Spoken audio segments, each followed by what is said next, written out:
Boa noite. Você assiste a partir de agora ao Espaço Público, programa de entrevistas da TV Brasil. Nosso convidado de hoje é o ator Antônio Carlos de Souza Pereira, mais conhecido como Tonico Pereira, com mais de 40 anos de atividade no teatro, na televisão e no cinema, onde formou uma coleção de personagens inesquecíveis. Você pode participar do programa enviando perguntas pelas redes sociais. Para participar da conversa aqui em nossos estúdios, convidamos o crítico de teatro e colunista do Correio Brasiliense, Diego Ponce de Leon. E contamos, como sempre, com a participação de Florestan Fernandes Júnior, da TV Brasil. Eu sou Paulo Moreira Leite, apresentador e âncora do Espaço Público. Boa noite, Tonico. Boa noite.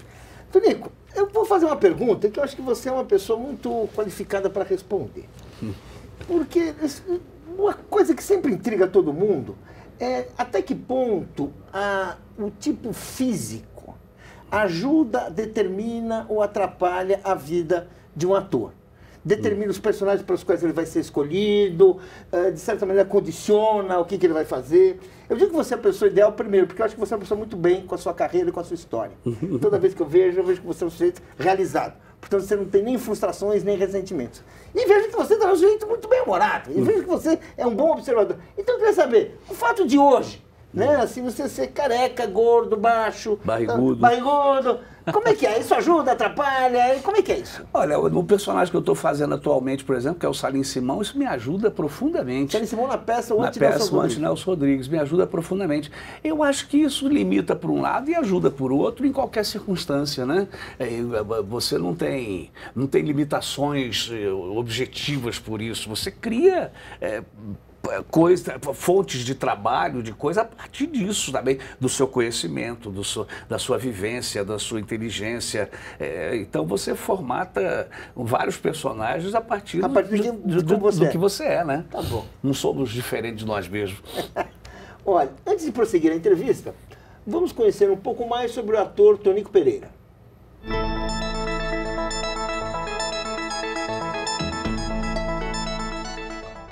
Nascido em Campos de Goytacazes, em 1948, Antônio Carlos de Souza Pereira é um dos mais ativos atores brasileiros. Em 47 anos de carreira, fez mais de 50 filmes, participou de 40 peças de teatro e assumiu personagens importantes em novelas e seriados de televisão, como A Grande Família, onde permaneceu por 12 anos na pele do funcionário público Mendonça. Você engoliu minha aliança, Mendonça! Eu não quero para esconder aliança, não! Tonico Pereira, como é conhecido, tem diploma em contabilidade e recebeu as primeiras lições de teatro no Laboratório de Atores da Universidade Federal Fluminense, quando tinha 20 anos de idade. Um ano mais tarde, ganhou o Prêmio Governador do Estado, um dos mais importantes do país naquela época, como ator coadjuvante na peça O Futuro Está nos Ovos, de Eugênio Ionesco. Nos anos seguintes, Tonico participou de uma encenação do clássico Prometeu Acorrentado, de Ésquilo, e também de Huis Clos, de Jean-Paul Sartre. Embora tenha sido elogiado por seu desempenho em O Avarento, o clássico de Molière, e ainda tenha recebido um prêmio no papel do Bobo Fesch, na comédia Noite de Reis, de William Shakespeare, Tonico Pereira firmou-se como um dos grandes intérpretes de personagens populares, considerados tipicamente brasileiros. Há 2 décadas, quando o cinema redescobriu a obra de Nelson Rodrigues, ele fez o repórter Amado Ribeiro, em Beijo no Asfalto, desempenho que lhe valeu o prêmio de melhor ator de drama de 2001.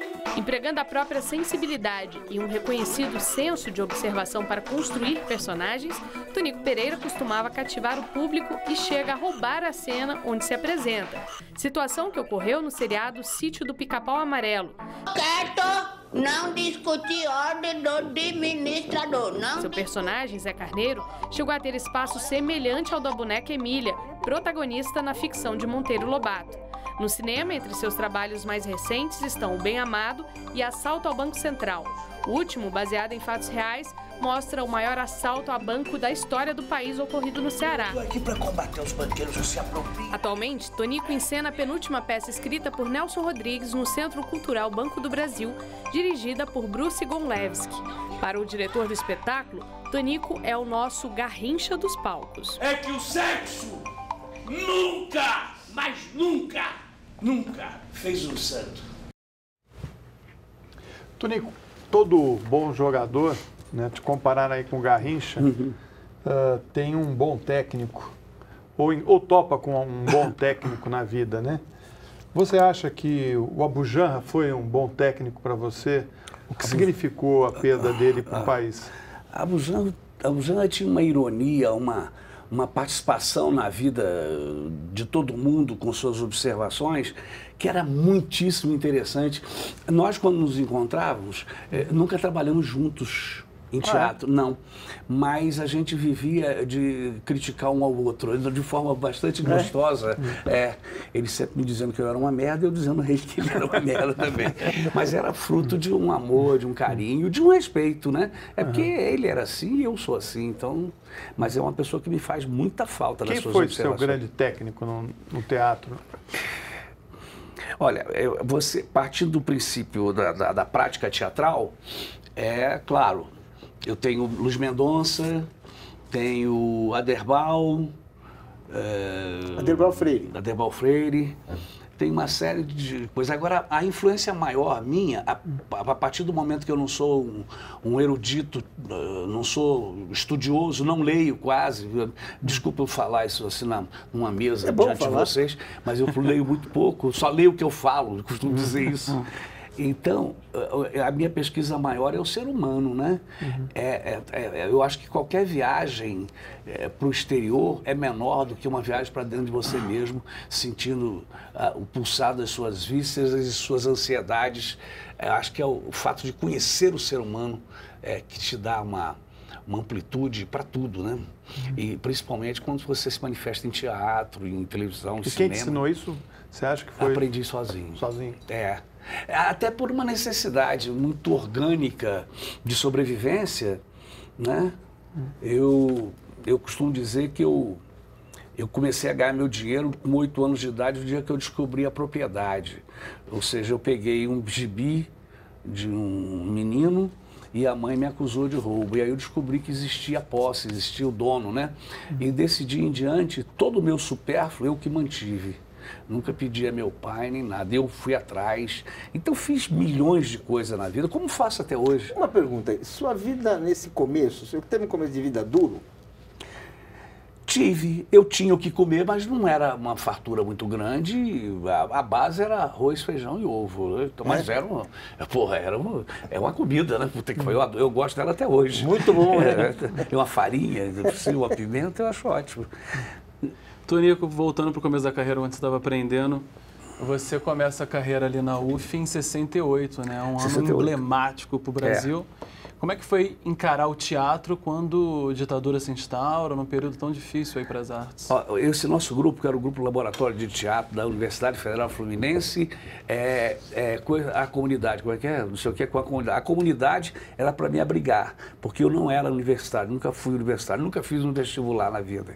Mas para me terem no grupo, para poder participar, integrar a comunidade. Eu era a comunidade, o único na coisa. E era um momento muito difícil, porque vários amigos meus eram presos toda semana, pô. A gente tinha na frente da gente a opção da arte, do teatro ou da luta armada. Alguns viviam os dois espaços, né? Eu optei sempre pelo teatro. Eu era simpatizante. Então eu tinha uma vanguarda, uma frente razoável que eu podia hospedar as pessoas e tal. Mas você nunca militou? Militei sim, como simpatizante, né? E como... Aonde? Que organização? Não era uma organização, eram várias pessoas que passavam na minha casa para dormir. Sei, mas que eu às vezes nem conhecia. Uma espécie de apoio ali. Um apoio de simpatizante. O título era esse, simpatizante. Isso é uma outra pergunta que eu lhe faço. Você acha que cabe ao ator esse tipo de posicionamento? É importante que o ator se posicione politicamente e traga suas convicções, colabore nesse discurso? Não, eu não acho que seja do ator, acho que é do ser humano. Eu acho que todo mundo, todo mundo tem que ter esse tipo de opinião, tem que estar à frente desse pensamento, né? Eu não acho que seja uma particularidade do ator. E no meu caso, o meu ator, por exemplo, quando a esquerda discriminava o Nelson Rodrigues por ele ter um pensamento reacionário, eu por exemplo... Você sempre gostou de Nelson Rodrigues? Muito. Li Nelson Rodrigues o tempo inteiro, mesmo sem explicitar isso para os outros companheiros, porque eu acho que quem não gosta de Nelson Rodrigues é, no mínimo, burro e hipócrita. Porque não aceitar a visão do Nelson, a pesquisa do Nelson, né? Eu costumo dizer que Nelson, Freud, o mote deles é a sexualidade, né? E eu, humildemente, me incluo também. A minha interpretação, ela tem como princípio ativo a sexualidade, a libido. Acho que comecei a fazer teatro por causa disso. Era 68, era uma época que as meninas começavam a se liberar, né? E o teatro era um ambiente liberado? Era um ambiente mais liberado sexualmente. E até hoje, toda a minha leitura de texto, ela é muito sexual. É? É. Como assim? Explica Porque um pouquinho. Se você for pesquisar, até esse como assim seu é sexual. Fala aí, pô. Não, eu não sei dizer. Eu sei dizer isso, que até esse como assim como assim já é. Como assim já é uma dúvida que abre espaço. Né? Abre espaço, é verdade. Como é que você entrou no teatro? Como é que foi a tua chegada no teatro? Eu comecei, a primeira experiência minha, que não é nada, foi com 8 anos de idade. 8 anos de idade é uma marca muito importante. Eu comecei a fumar com 8 anos de idade. Teve gibi com 8 anos, descobri a propriedade com 8 anos. E com 8 anos de idade, eu estudava no colégio em Campos, que eu sou de lá, externato eucarístico, Padre Rosário, que queria que eu fosse padre. Aí, e por que você não aceitou? Não entendi. Não tinha vocação? Eu gosto de outro tipo de saia. O lance é que aí aconteceu do seguinte, o Nossa Senhora Auxiliadora, que era um colégio só de mulher, só de meninas, né? Eles queriam montar a vida de Cristo. Aí foram escolher no extrato eucarístico uma pessoa, um homem que pudesse fazer o Cristo. Aí teve um teste e eu ganhei. Aí eu estreiei com Pedro as pedras, sobre ti edificaria a minha igreja, e tudo que ligares da terra será ligado também no céu, e tudo que desligares da terra será desligado também no céu, que ela fala do Cristo para Pedro. Então, aí começou, mas aquilo não tinha... E, aliás, até hoje, eu não sei se eu sou ator dessas pessoas que professam a profissão com como é que se diz? Com sacralismo. Não, eu sou um anárquico e tem um detalhe, eu sempre tive na profissão porque ela começou a me sustentar, a me dar dinheiro para comer. Comecei no Rio comendo angu do Gomes na Praça 15, né, que era um prato maravilhoso, R$2 na época. Porra, era uma delícia. 2 cruzeiros devia ser. Hein? Devia ser 2 cruzeiros. Era 2 cruzeiros, 2 cruzeiros. Então...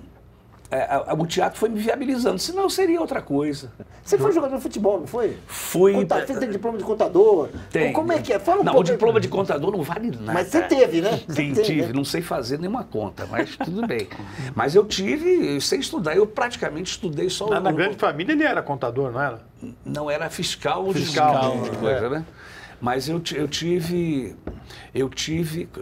a minha cabeça é que tá uma loucura. Eu tive... O que você me perguntou? Contador, lá teu diploma de contador, que você falou que não foi jogador de futebol. Existe. Eu só estudei mesmo o primário, que foi nesse externato eucarístico. O resto, eu frequentei aula, não escrevia, geralmente discutia muito com os professores, você entendeu? E eu até tenho um filho agora com 10 anos também que é assim. Eu tenho medo, né? Porque eu tive a sorte de encontrar o escape no teatro, né? Na interpretação, não digo nem teatro, porque eu não tenho preferência por teatro, cinema ou televisão. A minha pesquisa pessoal, a minha trincheira, inclusive política, está na pausa da minha interpretação em qualquer dos veículos. Não é especificamente um. Então, a minha pesquisa é o ator em si, independente de... Vamos ouvir o diretor de cinema Adler Paz. Ele nos enviou uma pergunta.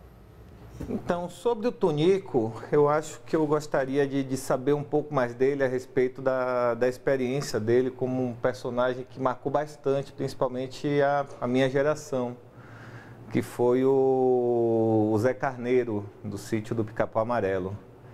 Então, o que eu queria que ele falasse pra gente, enfim, como foi viver esse personagem, como foi interpretar o Monteiro Lobato e como foi fazer o Sítio do Pica-Pau Amarelo naquela época, né?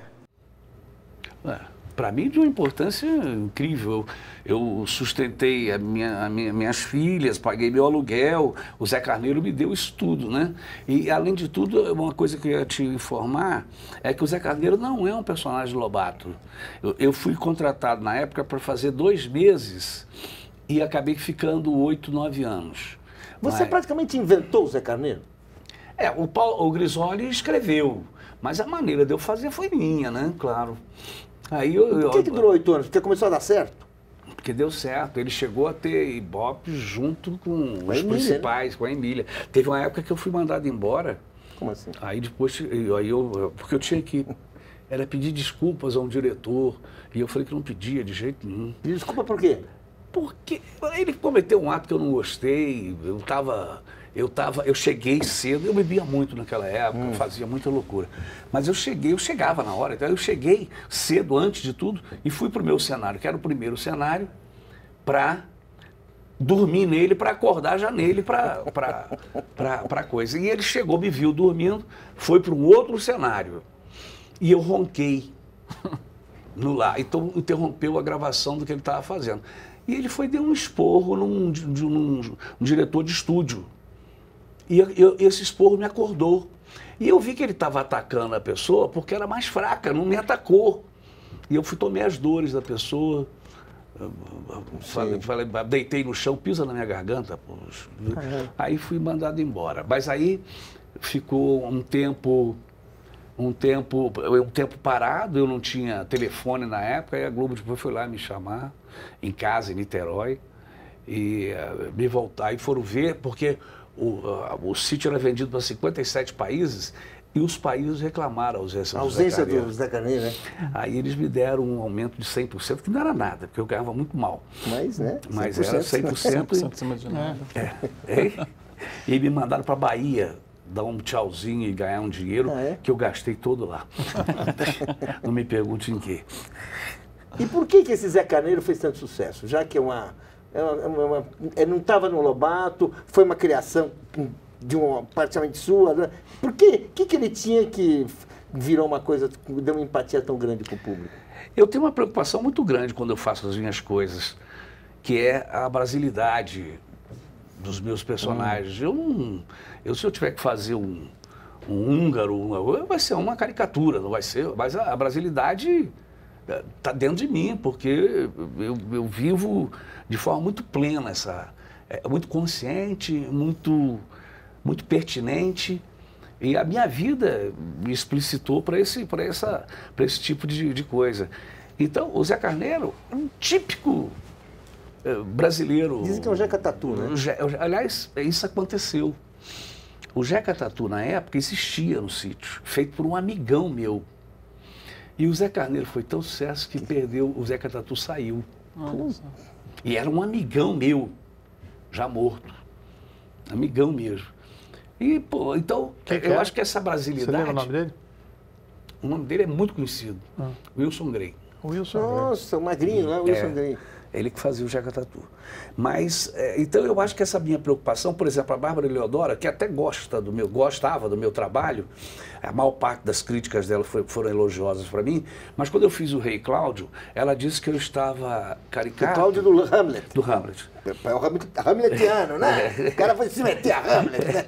E ela falou que eu estava porque eu não estava que eu não tinha condições de fazer um personagem do Cláudio, do Cláudio, o poder do Cláudio. Aí eu comprei uma briga, eu nunca fiquei quieto, eu odeio não dar opinião, entendeu? Então eu comprei uma briga e expliquei para ela que eu não estava fazendo o Rei Cláudio da nacionalidade que ela queria, de jeito nenhum, porque eu não tenho condições nenhuma para isso. Mas eu estava fazendo o poder. E o poder existe em todos os lugares do mundo, inclusive no Brasil.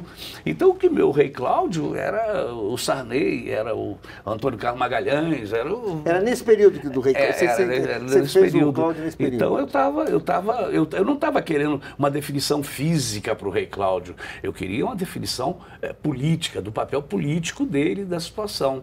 E eu até fiz uma loucura, eu convidei ela para um debate. Fui na casa dela convidá-la para um debate. que era assim, que eu queria que fosse gravado para virar ou uma peça ou um programa, uma coisa assim, que seria uma crítica erudita versus um ator popular. E aí? Ela não aceitou. Não aceitou. Mas ela sempre teve muita paciência comigo, inclusive me escalou para fazer o Timo. Ah, é? O Timo, o papel, foi ela me indicou o papel. Você falou na Bárbara, como crítico de teatro, me sinto obrigado a te perguntar como você vê hoje a crítica. Houve uma mudança muito grande aí em relação a esse retorno que se faz nos palcos? Olha, eu peguei críticas ainda no tempo que não eram críticas, eram ensaios, né? Eu peguei o Ian Michalski escrevendo 3 dias sobre o mesmo espetáculo. Hoje a imprensa, você sabe como é que está, né? Ela está exprimida aí por uma série de coisas, né? Então, esse papel crítico, eu acho que diminuiu bastante. A influência dele... Eu, por exemplo, adoro crítica e adoro debate. Você aprendia com as críticas? Às vezes, sim. A gente aprende com tudo, meu amor. A gente aprende... Qualquer merda te ensina. Então, a crítica te ensina. Não dizendo que a crítica é uma merda, mas dizendo que é possível que tudo me ensina. Eu contraceno com uma pessoa jovem... E eu sei que eu tenho um cabedal, um know-how maior, mas às vezes, porra, eu chego e vejo coisas que me ensinam naquele negócio também. Agora mesmo eu fiz esse programa O Amor Te Ama, né? E a menininha que fazia, que eu nem conhecia, que fazia, ela falou uma fala morta de uma forma tão linda, era só isso, morta, que eu fiquei um dia pedindo a ela para repetir essa fala para mim, entendeu? E ela é uma menina de 20 anos. Para você, o cinema, o teatro, a televisão, ela é entretenimento ou é uma forma de transmissão de cultura? Eu acho que ela é possível de tudo. Eu acho que você cuidar só de um lado nesse aspecto, porque tem um lado comercial, é inegável, né? Mas eu acho que você não precisava... Tem certos programas, que eu não vou dizer o nome, que eu acho que não deveriam existir. Até porque as pessoas que fazem ganham muito bem, estão bem de vida e podiam priorizar um pouco melhor, um pouco mais a qualidade, entendeu? Eu acho isso. Agora, quem sou eu para pensar... Você vive a televisão já desde praticamente que ela surgiu. Eu estou com quase força, uns né? 45 anos de televisão. Eu entrei na televisão em 83, 84, na Globo, acho que não sei se você estava lá na época. Mas, enfim, o que eu percebi foi que esse mercado encolheu e está encolhendo, né? A televisão está perdendo um pouco a sua identidade, né? E está procurando um novo caminho. Você acha que as novelas vão deixar de existir em breve no Brasil? O Brasil vai partir para séries de alguma maneira? Eu acho que Como já é que você vê partiu, isso? né? Eu acho que as séries já estão existindo de forma, com uma qualidade muito boa. Não sei se você tem visto, mas elas têm... Essa, por exemplo, que eu fiz agora, porra, é um tratamento visual. É claro que eu tenho, como sempre, eu penso... Eu tenho um Face que eu posto pela opinião minha o dia inteiro, o tempo inteiro. E eu faço algumas críticas também, porque hoje, às vezes, você pega um diretor... até com menos vivência que você, claro, eu estou velho, né? Aí ele conduz assim, vai câmera, vai, devagar câmera, devagar, devagar, devagar, isso. Chegou no ator, fala rápido. Eu falei, porra, peraí, eu tenho que pensar para falar, não é assim. Porque a linguagem visual, entendeu? Hoje está num privilégio... Você chegou a fazer TV ao vivo, assim? Não, teatro? Fiz não. Eu recusei televisão 4 anos no início da minha profissão. Por questões ideológicas, de não fazer televisão. Um internauta, Pedro Del Castro, pergunta pelo Twitter. Uma pergunta que você... Ele gostaria de perguntar ao Tunico se ele acha que a nossa sociedade vive a síndrome de vira-lata, como diz a sua camiseta. É o único lance que eu discordo do Nelson Rodrigues, é quando o Nelson diz... que que o Brasil perdeu o complexo de vira-latas quando ganhou a Copa do Mundo. E eu eu sempre digo isso com relação a... que é o único momento que eu discordo veementemente do Nelson Rodrigues. Eu acho que nós ganhamos no momento que nós nos reconhecemos como vira-latas. E o grande grito de independência do Brasil não foi dado nas margens do Ipiranga, mas foi quando o Didi pegou aquela bola dentro do gol, botou embaixo do braço, levou 1-0 da Suécia, dos lourinhos... Né? E o Brasil, um time mestiço, portanto, vira-lata, ele pega e vai andando com o Zagallo, afoito, querendo dar a saída, querendo não sei o quê. E ele, pô, nós tivemos com o Botafogo aqui, ganhamos de 4-0, a gente vamos meter bola, vamos meter gol nesse timezinho, pô, esses lourinhos e tal. Quer dizer, esse eu acho que é o grito de independência brasileira cultural, entendeu? E o Nelson achou que ele tinha lá...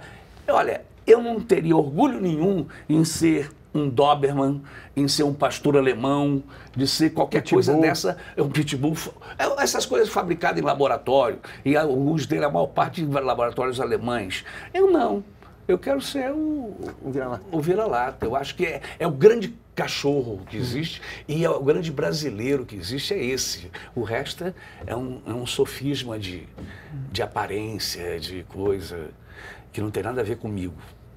Me diga uma coisa, quem que você olhou no palco e realmente se deixou emocionado de ver atuando? Quem assim você falou, puta, isso aí é bom? Dona Elza Gomes. Você conheceu? Tô querendo lembrar, então, minha ignorância me derrota. Pesquisa. Dona Elza Gomes, maravilhosa. Tem vários momentos. O que ela fez, Dona Elza Gomes? Mas muita coisa. Muita. Ela foi namorada até do Paulo Gracindo. Opa! No início. Mas ela era muito boa. Mas eu não quero falar só dela, não, porque não é verdade que exista só uma pessoa. Entendeu? Eu acho que ninguém é bom o tempo inteiro. Eu detesto a palavra artista. Não me chamem de artista, que eu odeio. Chama como? Ator, de ofício ator. Tá. O artista, às vezes acontece... em qualquer ser humano, independente dos seus ofícios, às vezes em um segundo da sua vida. Certo. E ele pode procurar a vida inteira por isso e não acontecer. Entendeu? Como é que eu vou chamar de artista, ou me chamar de artista, sabendo que existia um Leonardo da Vinci? Porra, eu artista? Agora, é evidente que eu tive meus momentos que... É no momento que você entende que o homem é Deus. É o momento que você... Como é que é? Tá bonito isso aí, vamos lá. Tá bonito. Eu sou materialista. Então. Mas então eu digo que o homem é Deus, é nesse tipo de momento. Nesse tipo de situação que pode acontecer, por exemplo, em teatro, numa pausa. Eu posso ensaiar 3 meses para apresentar um espetáculo 5 anos e só numa vírgula eu atinjo o divino. Sublime, né? O divino que é o homem. Isso acontece dentro da televisão também? Vamos supor, numa grande família, o pessoal vibrava com você não, lá nos acontece, estúdios? não é particularmente comigo, mas tem uma cena, por exemplo, minha do Zé Carneiro, porque eu cheguei a um estágio no sítio, que uma vez também eu trabalhava com o Sabá, que é meu amigo, muito meu amigo, mas a gente brigava muito. E nós ficamos 1 ano também sem a gente trabalhar, sem falar, mas ele me dirigindo. Aí teve um dia que eu vinha falando, não terminei uma cena e continuei improvisando, e o câmera cortou, porque tinha acabado a cena. Ele, sem falar comigo, virou: quando o Tonico Pereira estiver falando, não corte. Porque eu estava improvisando. Tem uma cena no sítio que eu acho uma loucura, porque é uma síntese política louca. O Zé Carneiro, até a cena passou, uma das cenas passou ali. Aquela que ele vai fazer discurso. Não é essa aí, mas é nesse episódio. Que ele é o administrador do sítio, porque todo mundo viajou, ele virou o administrador. E aí eu faço uma crítica antecipada, de uma certa forma. Puta, é difícil dizer isso. Mas é o povo não preparado do poder. Então o Zé Carneiro assume o poder e vira um déspota. Ele rouba a coisa do Saci, todo mundo vai embora do sítio, ele fica sozinho. E a Anastácia volta de Atenas, sei lá, para dar um esporro nele.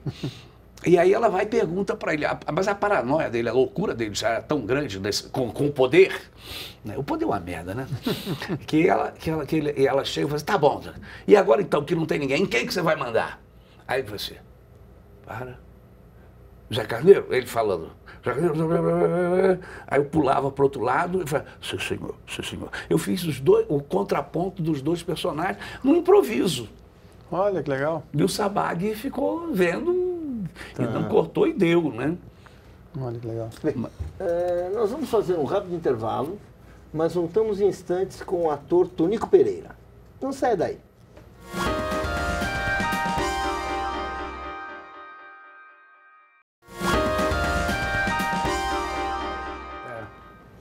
O Espaço Público está de volta com o ator Tonico Pereira. Vamos ouvir o diretor de teatro, Bruce Gonlewski. Ele nos enviou uma pergunta. Fala pra gente quais atores te influenciaram, quais eram seus ídolos e se tem algum personagem que você gostaria de fazer no teatro, algum personagem que você ainda não fez. Uma vez que eu fui ao Jô Soares e a gente fez uma entrevista que ele fez quase que uma homenagem, me passou vários personagens meus, eu falei até bem pouco, mas no final eu pedi a ele um espaço para agradecer meus patrocinadores. E ele sempre dá esse espaço. E eu citei uma lista de não sei quantos atores que me influenciaram. Mas, fundamentalmente, eu tive reparando que todos esses atores que me influenciaram foram sempre pessoas humanas muito sérias, muito positivas, muito legais. Não quer dizer que sejam boas. Eu estou dizendo que sejam plenas. Do ser humano, entendeu? Eu não acredito no ser humano que não erra. Eu acho isso um hipócrita, um calhorda. Né? Eu vivo de erros. Eu aprendo com os erros. Os acertos, para mim, são uma bobagem. Um fato que não é relevante, não é importante. Os erros ensinam os homens, eu acho. Eu aprendi com isso. E esses atores são muitos, Bruce. Muitos mesmo. Grande Otelo, que eu tenho uma passagem com o Grande Otelo, que é uma dívida que eu tenho quando ficamos amigos. Fechamos vários bares no Rio bebendo, mas uma vez eu estava em início de carreira, fui fazer um trabalho na TV educativa no Rio, e o Grande Otelo era o meu companheiro de adolescência, para menos, para garoto, da matinê das 10 no Cine Teatro Trianon, em Campos. Assistiam uma convivência... Eu? Tive, com o Grande Otelo tive. E aí... Em Campos de Goitacazes, onde você nasceu? Eu nasci, mas eu já estava no Rio. Tá. Aí, cara, aí eu fui encontrar com o Grande Otelo pela primeira vez e eu ia contracenar com ele na TV Educativa. E eu estava no corredor, não sei se você conhece a TV Educativa no Rio, no corredor, eu olhando meu texto e ele olhando dele, andando em sentidos inversos. Aí ele parou, olhou, você que é o Tonico Pereira? Eu falei, sou. Aí ele vira e fala, você é muito bom ator. E eu fiquei puto, porque eu não disse isso pra ele, cara. Ou seja, eu achei uma falha. Ele ter falado uma coisa Quer dizer, é o exemplo típico da genialidade de um cara, entendeu? Que não... Pô, eu fiquei tímido de estar com ele ali, de me dirigir a ele com um elogio, acho... Coisa. E era muito engraçado, a gente saía junto e a gente bebia muito e ele odiava que alguém chegasse e interferisse na nossa conversa. Ele estava doido. Se alguém chegava, ele dava um esporro, era uma loucura. Ó, o Tiago Berda mandou uma pergunta e uma afirmação pelo Twitter. Ele diz, obrigado, Tonico, pela franqueza e pela sem frescurice. Mas ele pergunta, se você se vê atuando na internet, nesses grupos que agora tem, tipo, Porta dos Fundos, que fazem coisas na internet, que divulgam por aí. Eu costumo dizer que eu sou um ator de aluguel, né? Eu não tenho projeto próprio, não. Eu sou um ator de aluguel, eu preciso de dinheiro no fim do mês. Não me isento de fazer esse tipo de coisa se convidado. Mas um projeto meu é difícil. Nem teatro existe, nem televisão, nem cinema. Não tem projetos. Eu sou um ator de aluguel. Você é de uma época, Tonico, onde quando se fazia teatro de terça a domingo, muitas vezes com sessão dupla em alguns dias. Mas você, ao mesmo tempo, diz que Zé Carneiro te ajudou a pagar as contas e a criar seus filhos. Já foi possível viver de teatro aqui no Brasil? Já foi. Mas não mais. Eu, por exemplo, venho pagando para fazer teatro. Essa é a verdade. Eu venho pagando para fazer teatro. Por quê? Hoje, por exemplo, o meu ponto ganha praticamente o que eu recebo. Entendeu? Seu ponto que fica ali. Que fica a menina que me dá Luz de Lucena. Ela gosta que chame o nome dela de Luz de Lucena. Eu chamo ela de Sol, ela fica chateada. Mas esse ponto é na televisão ou no teatro? Ela agora eu fiz com ela na televisão também, há pouco essa coisa, e devo fazer a próxima novela. Como é que é isso? Você põe o ponto e ela vai dando texto? Inteiro? Inteiro.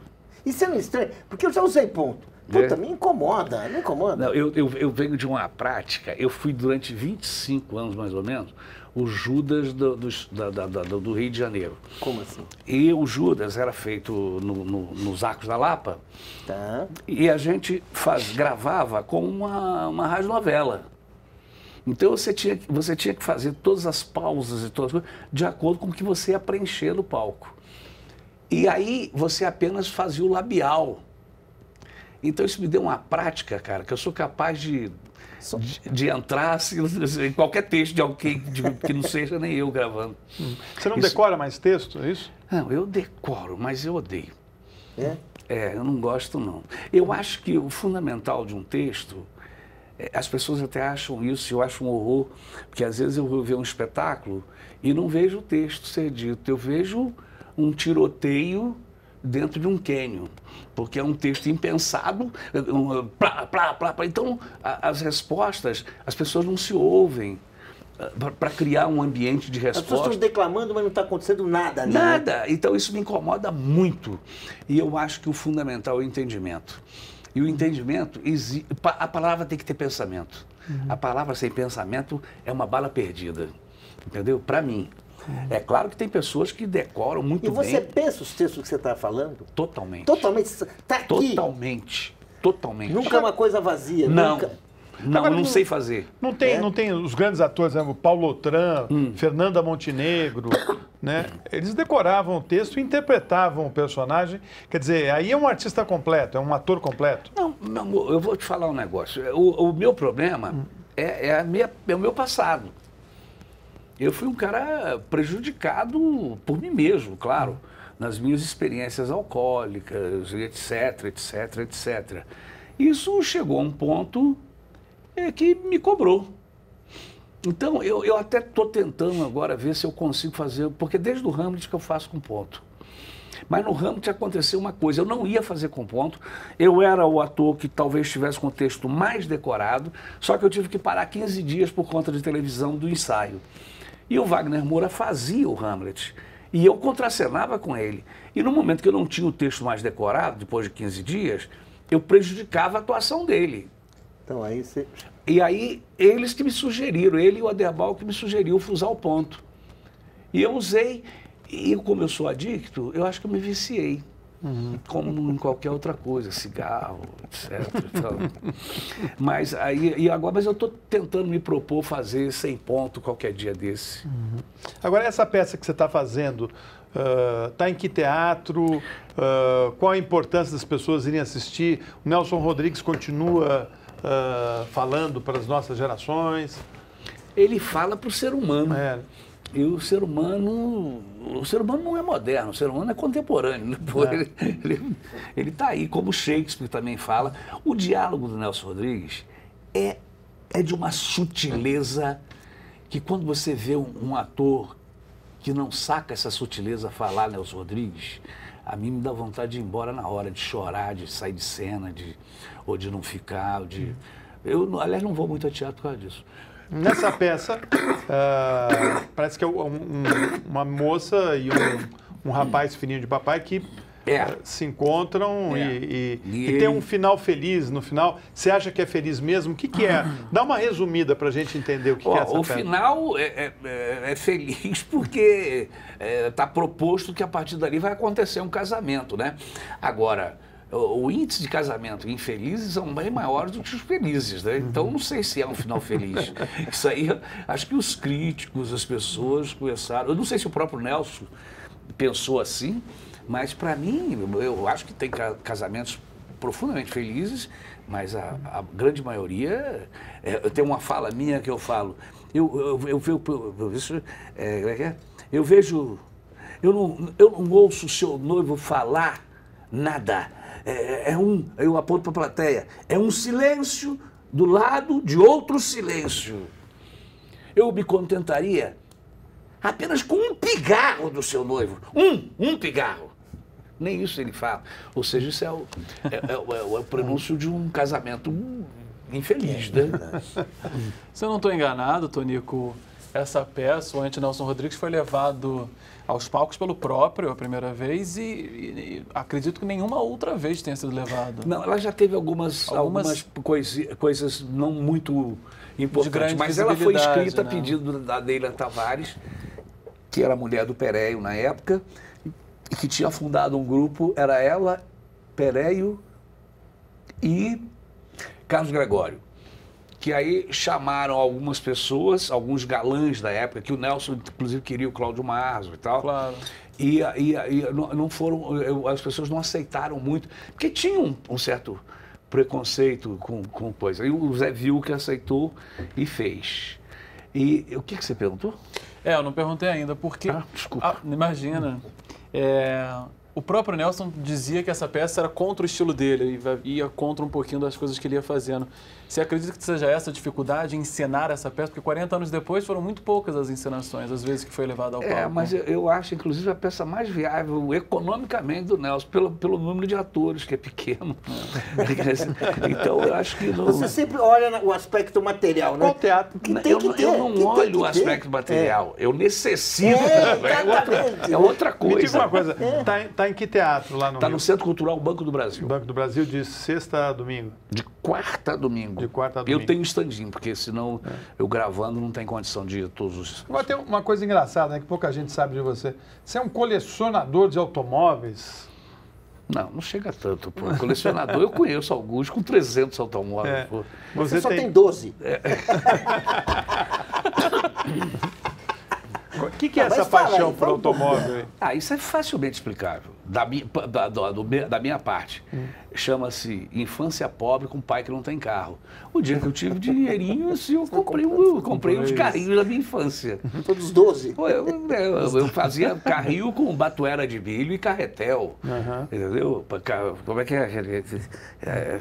Rolemã, patinete, era tudo construído por mim. Hoje eu vejo meu filho que não tem nem ideia disso, né? Que é tudo... Já tem o carro, né? Já tem o carro em casa, né? Quais são os carros que você tem? Eu tenho uma Fiat Italiana 68 conversível, uma Pininfarina, linda.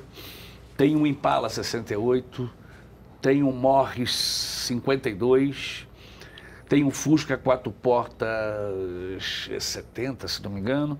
Tenho um Fusca conversível 68.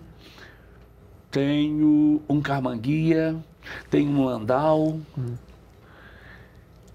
tenho um Alfa que eu estou até vendendo, porque eu não tenho mais dinheiro para fazer carro, tem que ver.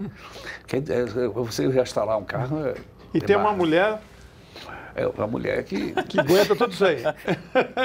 Às vezes eu tenho um carro, 6 meses depois eu falo para ela que comprei. Só depois de 6 meses. Espera um momento adequado. Onde você guarda todos esses carros? Eu construí um galpão que eu estou até agora tentando hipotecar na Caixa Econômica, agora o juro subiu, não sei como é que vai ser, para pagar as minhas dívidas agora que já são bem grandes. Mas você vai manter a coleção? Ninguém quer comprar, graças a Deus. Uma coisa que eu queria perguntar. Eu ouvi você falando da sua infância, uma infância pobre, você falou, de menino pobre, sem carro, você dava risada, você se divertia. Eu acho isso isso é essencial, eu acho, né? A gente conseguir olhar criticamente porque a gente viveu, não se derrotar antes do tempo. Agora eu queria perguntar, não tem muito ator que não consegue isso, que se atrapalha pelo ego, que derrapa no ego. O ego pode, às vezes, atrapalhar, porque eu acho que para você o ego não atrapalha, mas eu vejo que para muito ator o ego atrapalha. Muitas vezes o ator se perde pela vaidade, se perde. Eu queria que você falasse um pouco disso. Quase como poder, quer dizer, ele se Exatamente. sente poderoso. Como o teu Zé ali, né? Isso acontece. Eu não acho que seja uma particularidade do ator, é uma particularidade do ser humano, mal formado, mal estruturado, pouco curioso, né? Que é uma coisa que eu tenho, curiosidade, sempre tive. Acho que ela me manteve, me levou pela vida fora, mas eu estava falando outra coisa, já me perdi. Estava falando por que o ator, se tem ator que foi derrotado pelo ego.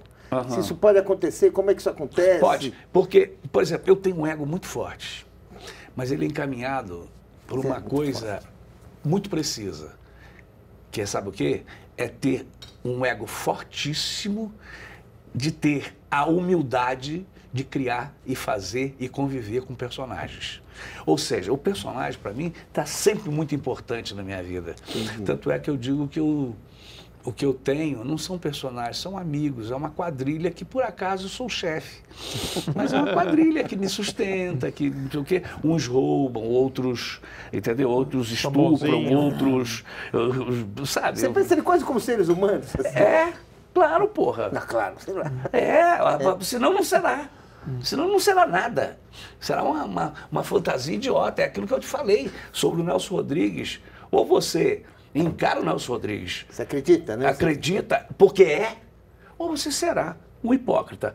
Eu um dia estava numa escola de teatro, que a minha mulher dá aula, inclusive, e eu vi um aluno mais velho falando com as crianças. Esse cara tem, inclusive, uma passagem por televisão, falando com os rapazes mais novos, assim, e eu estava, infelizmente, para eles, eu estava lá olhando, ouvindo, e eu estava lendo o jornal. E ele falava mal do Nelson Rodrigues. Aí ele falava assim, porque ele escreve coisas que não existem, não sei o quê, é um louco. Aí eu fui ficando puto e eu estava com o jornal na mão. Aí eu fui ver e falei assim, como é que você explica essa manchete, essa aqui, essa aqui, essa aqui? Nelson Rodrigues não existe, né? Mas aqui está existindo. É Nelson Rodrigues puro. Tanta indignação, você foi lá e... Eu fui. E aí, o cara era forte pra caralho. Mas eu não tive condições de ficar quieto. Entendeu? E eu interferi mesmo porque... merda. Você, né? A sexualidade, cacete. A sexualidade, porra. Me diga uma coisa. Você começou a sua carreira na época da ditadura. E passou por todo esse período da redemocratização, da anistia, agora em plena democracia. Como é que você vê o Brasil? O que é o Brasil para você? Eu acho que o Brasil se resolveria, independente de partidos e etc., com uma dose bastante razoável de patriotismo. Não é o patriotismo babaca, não. Mas porque as pessoas, elas agora eliminam coisas fundamentais do Brasil apenas por serviço partidário, por uma coisa. Ou seja, elas deixam de ser brasileiros com o discurso de que são brasileiros e por exemplo, rebentam uma Petrobras que, na verdade, tem um ativo que não é esse que está cotado na Bolsa. É muito maior que esse. Entendeu? Mas graças às ingerências mundiais e americanas, entendeu? Estão levando a um processo que agora a mesma Petrobras vai ser vendida. Se eu tivesse dinheiro hoje disponível, eu compraria ações da Petrobras. Porque claramente elas estão abaixo do preço. E estão abaixo do preço provocado por manipulações, interesses de grupos internacionais. Que fazem até guerra nos países árabes. Aqui não faz, porque aqui eu não sei ainda, mas pode fazer. Estão tentando. Estão tentando minar essa coisa. Quer dizer que você acha que hoje o brasileiro precisava conviver melhor com o outro? Você acha que está muito tensionado, está muito dividido por conta dessa... Eu acho que está, e fundamentalmente está muito ignorante. Né? Há poucos dias eu tenho uma pessoa que é funcionária minha lá no Rio, e tudo ela culpa o executivo. Ou seja, se um deputado rouba, culpa Culpa do governo. Do governo. Aí eu tenho que explicar para ela assim, meu amor, tem 3 poderes. O executivo, o legislativo e o judiciário. Você não pode culpar um pelo outro. Pô, não é. Porque quando você tem uma mídia que trabalha de uma certa forma partidária e etc., você faz a cabeça para as pessoas não identificarem isso.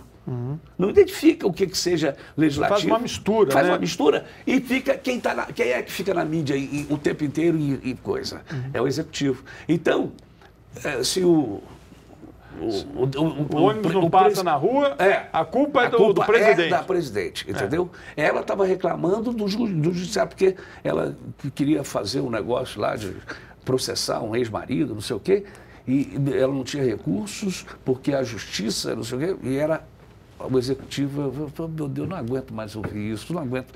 Aí eu fui começando a tentar dar aula, entendeu? Que eu acho que é um grande problema do Brasil. E tem outra, hein? Houve uma despolitização, você acha? Total.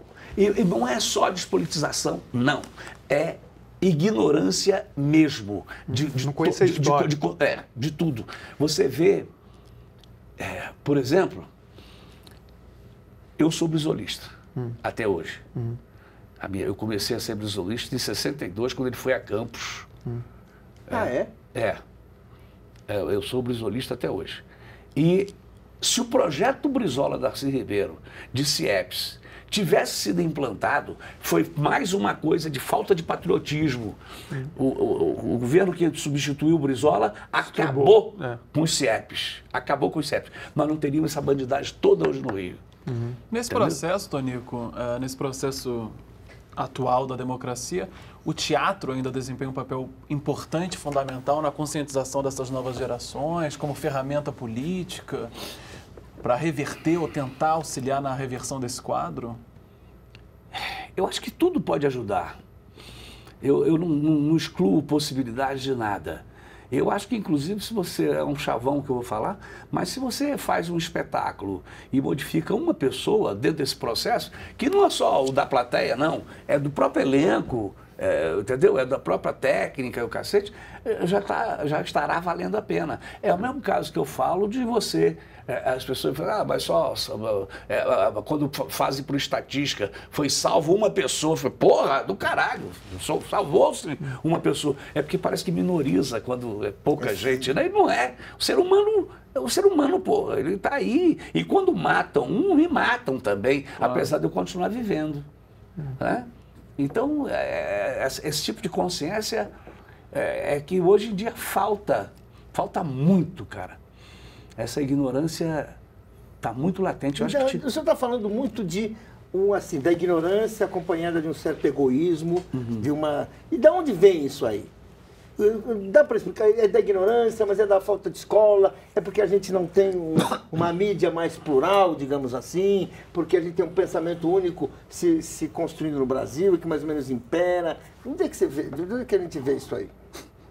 Eu acho que vem de tudo isso, meu irmão.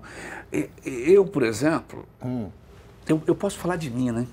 Parece o egocêntrico, egóico, mas como eu não tenho estudo, quando as pessoas entram na minha casa e olham uma biblioteca razoável, eu logo aviso, não li nenhum, é da minha mulher, porque é verdade. Então, a minha experiência é pessoal.